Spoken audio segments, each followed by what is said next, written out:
This is the video where I show you my top 5 favorite builds from my Let's Play Survival World. To start things off, I think I definitely need to start with my starter house, or rather my starting area. I'm really happy with how the house turned out, and this was one of my first builds that I made when I started this Forever World, and I'm really happy with all the details that I managed to add. I have a small garden over here, a small fire pit, a small wood farming area, we got a nice path over here to the animal pens. Ignore the wolf, there used to be some sheep over here. Entering the house, we have a bit of storage, small smelting area, a bit more storage over here, an ender chest. Upstairs is my bedroom and the map of the world. Currently I still need to update it. A little bit more storage and a small brewing stand. The book that basically has all the things that I kind of want to have around the world. I started on July 30th, 2023. Today is April 26, 2025. So we're almost at 2 years now. Then these are a few rules of what I have. You can pause and read. And then the last thing is I updated on the 23rd of April to 121.5. And then the last thing that's part of the starter area, it's my XP mine, which basically is just a drop all the way down. I probably still need to fix this kind of drop because it looks kind of weird when you drop down. But it's basically a tunnel that goes all the way down to my skeleton farm that I built. The staircase takes us down to this nice tunnel with some bone blocks, some really nice detail. I really like how this turned out. And then over here, it's the skeleton XP farm. I have a full enchanting table over here that basically allows me to get a level 30 enchant. And then here it's all the skeletons are going to be dropping into. I don't have anything special, it's a really slow farm, but it worked very well to get me fully enchanted because I don't have any kind of villagers yet. I'm still working on that. For my second build, I need to say that it has to be the mountain that I built over here. This is how it looks like from down below. I have a nice path that's basically connected to everything else that I built so far. That's one of the rules that I have in my world. A secret door here, even though it's only me on the server. And the whole point of this mountain was to hide all of the farms that I'm going to be building in here. I only have 2 currently, a melon and pumpkin and some sugarcane. This is basically enough to keep me stocked on all the rockets that I need. And then the melons and the pumpkins, I'm pretty much using them to trade with the villagers. I made it look a bit like a lush cave, as you might have noticed. For anyone that has seen any of my episodes will know how I kind of came up with this. The area that I still have left is still pretty large. I can still go to the sides and I can definitely go up by a lot, so I still have to figure out what kind of farms I want in this area. And then exiting the mountain, we have this small sniffer sanctuary, which is basically my flower farm. So all the flowers that the sniffers are digging end up in this chest over here. So you can see pitcher pods, torch flower seeds. There's a lot of them actually. I haven't been loading this area for too long since I started kind of moving away from this area. So I would say that it's doing a really good job on this. Build number 3 is definitely my mob farm. This is a really old Nembomb design. It still works absolutely perfect.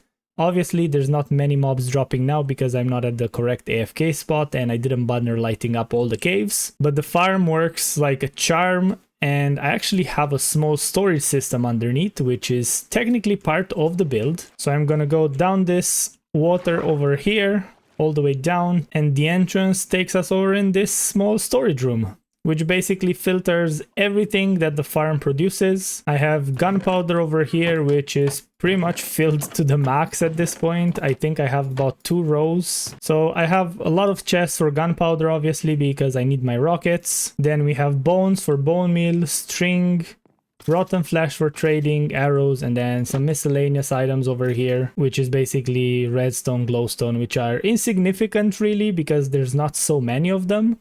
But they are still kind of coming in handy every once in a while. I don't have enough shulker boxes right now, but the plan is to add a shulker box underneath, same as these 2 over here, which basically is going to allow me to just grab a shulker box on the go whenever I need it, rather than having to transfer items from the chest to the box. As you can see, there's hoppers underneath, so those will just filter down into the shulker box and then they will just continue doing what they do. Like I said, this is a really simple build and it was done really early in the world, and I'm really happy that I did it because it helped me out so much with everything that I've done so far. Build number 4 is my farmer village, which basically has all my farmer villagers that I trade with both for emeralds and to get golden carrots and other things that I need. It's basically a small village, 3 houses. Each of the villagers has a bed in here.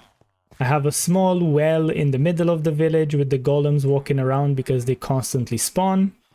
I have a small storage area over here with a couple of chests. I don't really have much in them currently, they're rather empty. And then I have a water well with the water tower over here that basically the villagers are using to use the water to water their crops and do everything that they need. Part of the village are my automated crop farms. I have a wheat, carrot, potato and beetroot farms. They are all bee powered, so they are really fast when I'm actually around here. And everything goes down into my rather big storage system that's underneath everything. There's a few endermen here by the looks of it that kind of got stuck, I suppose. But all those items from above are basically coming down into the storage system, which is currently doing pretty well. I do have a good bit of wheat, as you can see.